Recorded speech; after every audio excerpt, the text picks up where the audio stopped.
Peace, peace, peace. Welcome back to the Universal Temple for the Sun, Planet, Moon, and Stars. I'll be your host, Lord Messiah. And today we're going to go in on evidence that is self-authenticating. So also, we're going to break down how you can basically authenticate your own documents, certify your own documents, attest to your own documents. And basically, make it what you want it to be. You know what I'm saying? Basically bring it into fruition, or bring it into a state where it becomes legally binding. You know what I'm saying? Put it like that. So, and also I'm going to build on what's called self-determination, because I want people to understand that, we have the ability to determine our own affairs. We have the ability to basically determine our own destiny, more so. Wow,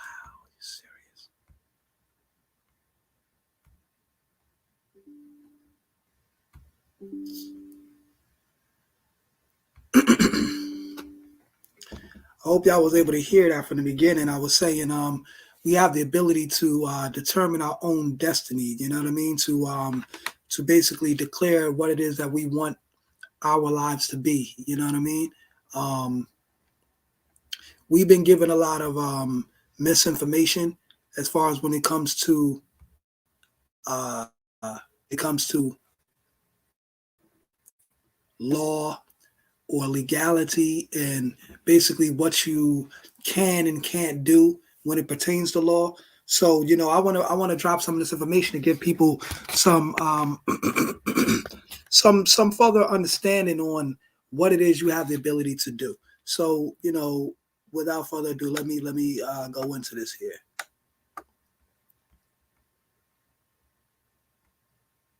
So, you see here, as you can see on the screen, we're dealing with the Rule 902, evidence that is self-authenticating.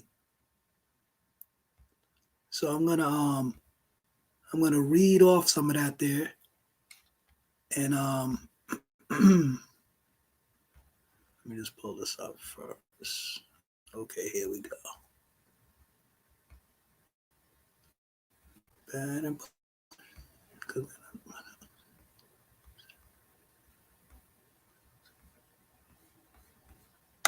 All right, so basically, evidence that is self-authenticating. You have the following items of evidence is self-authenticating.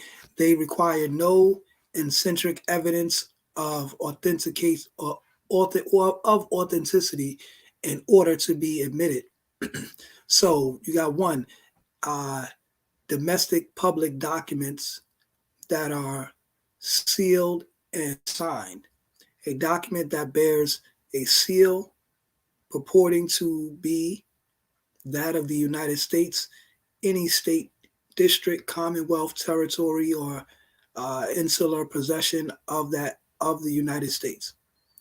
The former Panama Canal Zone, the territories, Pacific Islands, a political subdivision of these entities, or department, agency, or officer of any named above, and a signature purporting to an extension or execution or attestation. So for that first one right there, they're basically telling you like all these different types of things right here. All of these are acceptable as evidence that is self-authenticating. So in other words, states, when they put their seal, like when you go to the Department of State, you get the state seal on your document. They have the ability to authenticate documents due to their power or jurisdiction or delegation of authority within their jurisdiction. So when you go to their, Department of State building, you get those things done. So let me pull this back up here. So what I'm gonna do is I'm gonna read this off here, and then I'm gonna go back and I'm gonna break it down.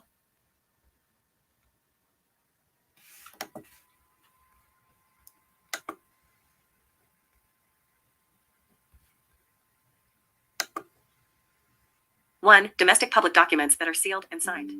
A document that bears a seal purporting to be that of the United States, any state, district, commonwealth, territory, or insular possession of the United States, the former Panama Canal Zone, the trust territory of the Pacific Islands, a political subdivision of any of these entities, or a department, agency, or officer of any entity named above, and B. A signature purporting to be an execution or attestation. Let me slow it down. 2. Domestic public documents that are not sealed, but are signed and certified. A document that bears no seal if it bears the signature of an officer or employee of an entity named in Rule 902(1)(a), and B. Another public officer who has a seal and official duties within that same entity certifies under seal, or its equivalent, that the signer has the official capacity and that the signature is genuine. 3. Foreign public documents. A document that purports to be signed or attested by a person who is authorized by a foreign country's law to do so. The document must be accompanied by a final certification that certifies the genuineness of the signature and official position of the signer or attester, or of any foreign official whose certificate of genuineness relates to the signature or attestation, or is in a chain of certificates of genuineness relating to the signature or attestation. The certification may be made by a secretary of the United States Embassy or legation, by a consul general, vice consul, or consular agent of the United States, or by a diplomatic or consular official of the foreign country assigned or accredited to the United States. If all parties have been given a reasonable opportunity to investigate the document's authenticity and accuracy, the court may, for good cause, either A. Order that it be treated as presumptively authentic without final certification, or B. Allow it to be evidenced by an attested summary with or without final certification. Right. So basically that's to say that when you get these documents authenticated and they have the seal of the Secretary of the United States, then a judge will accept that as what's called prima facie evidence, surface level evidence, something that he has to acknowledge and make a determination or interpretation of. So once these documents are evidenced by an attested summary with or without final certification. So attestation, what is attestation? When you attest to a document, basically you having people witness to the document. They bear witness. So in other words, they put their signature, their autograph on the document. 2 or more people, you're not even saying the scripture, right? When 3 or more are gathered, the Lord is present. So therefore, to make it authentic, you know what I'm saying, you need like 3 signatures. So your signature or your autograph and 2 other people's autographs. Usually they want it to be people that are not related to you or not part of your organization or a beneficiary or trust or a beneficiary of trust. Now, you as a trustee for your trust, you can sign on behalf of the trust or of the corporation as the trustee. But that's only for you. Anybody else has to be like a non-family member or non-associated member person, you know what I mean? So now they're going to go into certified copies of public records.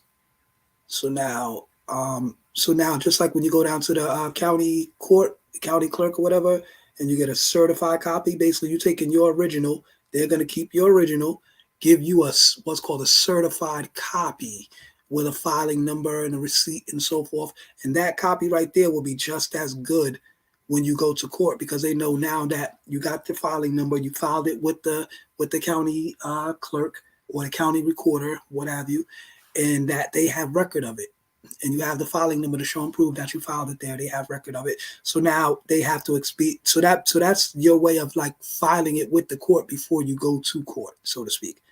You know what I'm saying? So you basically get in there a certified copy, and then you bring that certified copy to court, and it's to be looked at as prima facie evidence. It's acceptable, admissible as evidence in court, basically. So let's continue.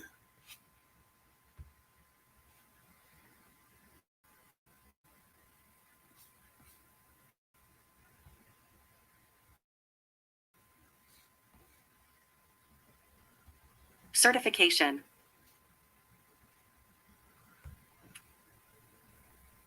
And the custodian or another person authorized. And the custodian or another. Come on, man. B. Allow it to be evidenced by an attested summary with or without final certification. 4. Certified copies of public records. A copy of an official record, or a copy of a document that was recorded or filed in a public office as authorized by law, if the copy is certified as correct by A, the custodian or another person authorized to make the certification, or B, a certificate that complies with Rule 902, 1, 2, or 3, a federal statute, or a rule prescribed by the Supreme Court. 5. Official publications. A book, pamphlet, or other publication purporting to be issued by a public authority. 6. Newspapers and periodicals. Right. Printed material purporting to be a newspaper or periodical. 7. Trade inscriptions and the like.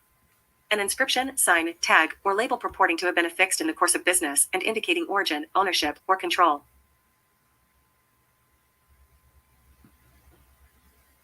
8. Acknowledged documents. A document accompanied by a certificate of acknowledgement that is lawfully executed by a notary public or another officer who is authorized to take acknowledgements. 9. Commercial and related documents. Pause. So let's go back up a little bit. So it said, so certified copies of records, a copy of an official record. So like I said, one certified copy from the county clerk, that's going to be a certified record that you could bring to court. And it says, or a copy of a document that was recorded or filed in a public office as authorized by law, if the copy is certified as correct by a custodian or another person authorized to make certification.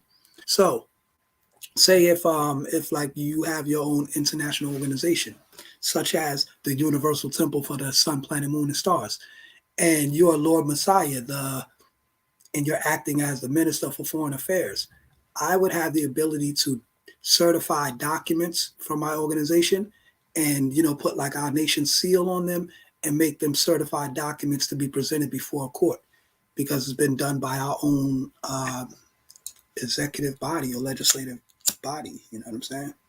Our own political body, our body politic. So as Minister for Foreign Affairs, I'm able to handle such responsibilities. So I would be a custodian of the records or a person authorized to certify. So also too, once you deposit the documents with the Department of State and you get their certified copy, they now, once you filed it with them, they now have custody of your documents, hence making them the custodian of the document or another person authorized to make the certification. So the Department of State is a custodian of records. So you file your document with them, they become the custodian and give you a certified copy that you could present before a court. And that would be an official publication. You know what I'm saying? And official publications is also a book, a pamphlet. Oh, hold on. Wait. B. A certificate that complies with Rule 902, 1, 2, 3, a federal statute, a rule prescribed by the Supreme Court. So, Federal Rule 902, subsections 1, 2, and 3 are federal statutes, which are rules prescribed by the Supreme Court. So the Supreme Court has deemed these forms of documentation as certified, as certifiable, or the process of how they become certified. So you also got newspapers and periodicals, printed materials, reporting to be a newspaper or periodical. So that's what's called general circulation or general publication, general circulation, where you basically put something into a newspaper in the county or the state in which you are in, like a famous newspaper where whoever needs to see this will be able to see it. And once it's in there for a certain amount of time, say 30 days, maybe 60 days, 90 days, let's say 90 days just to be tip-top sure.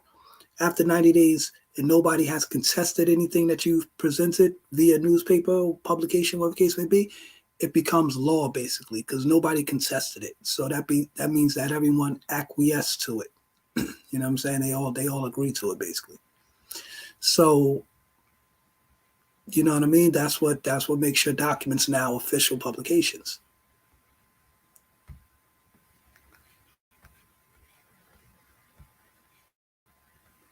So so it says acknowledged documents. A document accompanied by a certificate of acknowledgement that is lawfully executed by notary public, or another officer who is authorized to take acknowledgments. So, in other words, so a notary can do that, or even a lawyer, you know what I'm saying, or a so-called attorney. They have the ability to notarize documents and to certify them and make them presentable before the court. Because remember, an attorney means the one who's going to turn you or your documentation over to the court.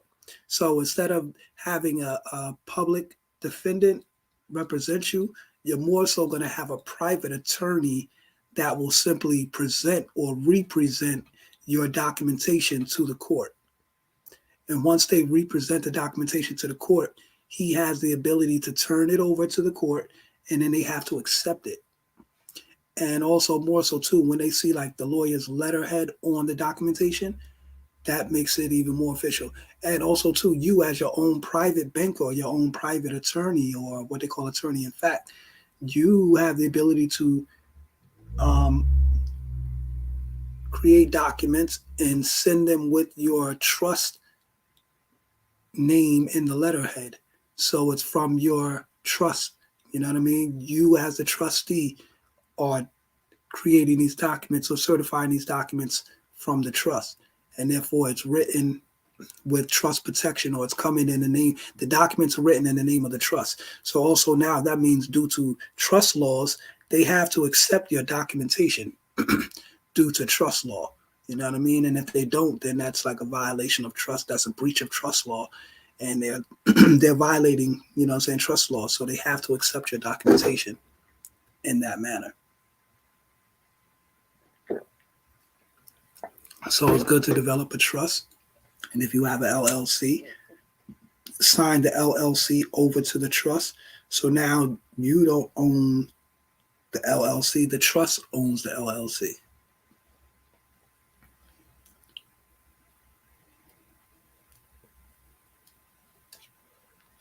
So let's continue. Documents. 9. Commercial paper and related documents. 8. Acknowledged documents. A document accompanied by a certificate of acknowledgement that is lawfully executed by a notary public or another officer who is authorized to take acknowledgments. 9. Commercial paper and related documents. Commercial paper, a signature on it, and related documents, to the extent allowed by general commercial law. 10. Presumptions under federal statute. A signature, document, or anything else that a federal statute declares to be presumptively or prima facie genuine or authentic. 11. Certified domestic records of a regularly conducted activity. The original or a copy of a domestic record that meets the requirements of Rule 803(6)(a)(c), as shown by a certification of the custodian or another qualified person that complies with a federal statute or a rule prescribed by the Supreme Court. Before the trial or hearing, the proponent must give an adverse party reasonable written notice of the intent to offer the record, and must make the record and certification available for inspection, so that the party has a fair opportunity to challenge them. 12. Certified foreign records of a regularly conducted activity. In a civil case, the original or a copy of a foreign record that meets the requirements of Rule 902(11), modified as follows: the certification, rather than complying with a federal statute or Supreme Court rule, must be signed in a manner that, if falsely made, would subject the maker to a criminal penalty in the country where the certification is signed. The proponent must also meet the notice requirements of Rule 902(11). So going back up to 11, where it says certified domestic record of regularly conducted activity. So the original, that could be like your domestic trust, or your, just your trust in general. You're showing the fact that you have regularly conducted activity. records of regularly conducted activity. So you're showing how basically everything you're doing or how you're operating is through your trust. You have your bank account set up through your trust. You have everything operating through your trust. You have your LLC under your trust, assigned to your trust. So therefore, that's records. So if you had like a certification of trust, a certificate of trust, that's evidence that you are operating, that you are managing your estate. You've planned and you're managing your estate. So that would be evidence of that. And further up, when it said, you know, you know, a signature in number 10, presumptions under federal statute, a signature, a document, or anything else that a federal statute declares to be presumptively or prima facie genuine or authentic. Prima facie means like on the surface level. Like if they could just look at it and say, okay, it looks official. Okay, it meets the standards or whatever, blah, blah, blah. You know what I'm saying? Then they could say it's official.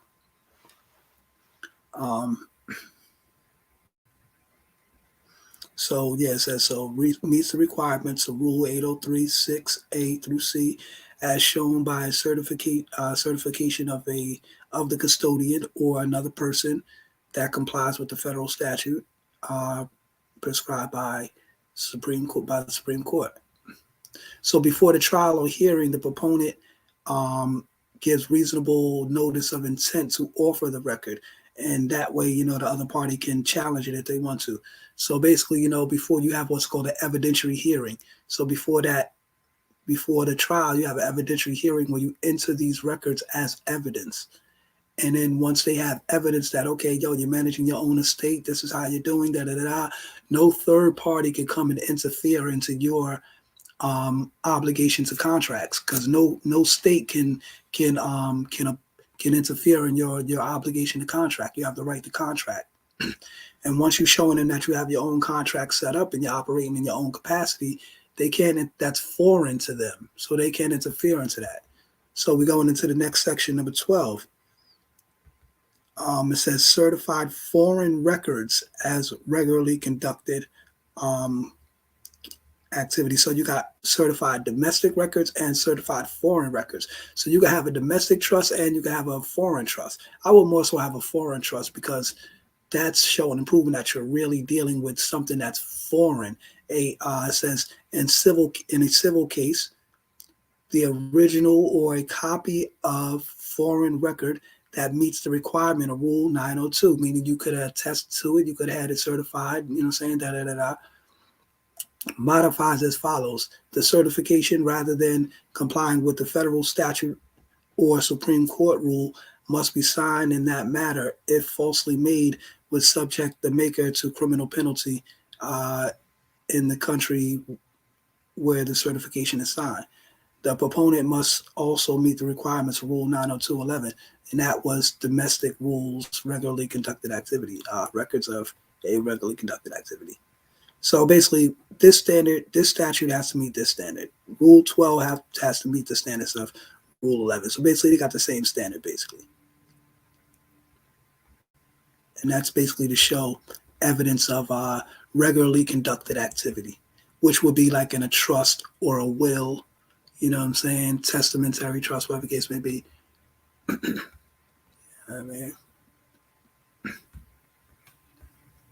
So let's continue.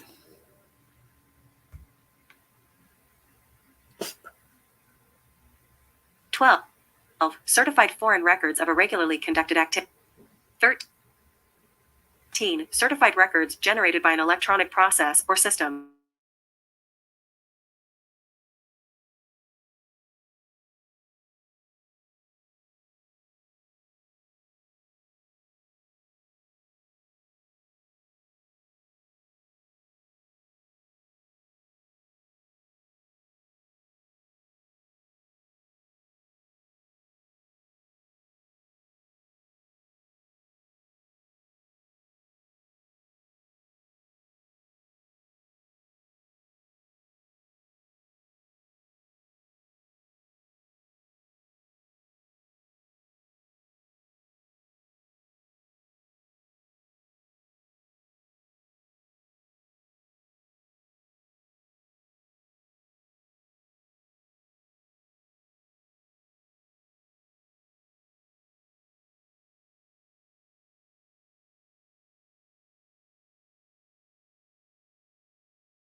Yeah, peace, y'all. I don't know what happened, y'all. Something went wrong with the with the camera there or something, man.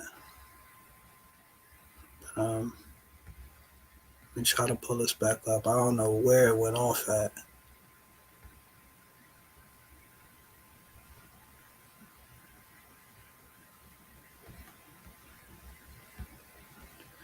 But yo, on this note, y'all, I'm gonna say peace, y'all. I'm gonna check y'all later because I gotta check out this video and see what's going on with this, y'all. But on that note, though, y'all see that Rule 902. Y'all can look into that and see basically, the evidence of how you can, make your documents certified and present them before the court. You know what I mean? And that was the point of that jewel right there, y'all. And I'm gonna build with y'all later. All right, peace.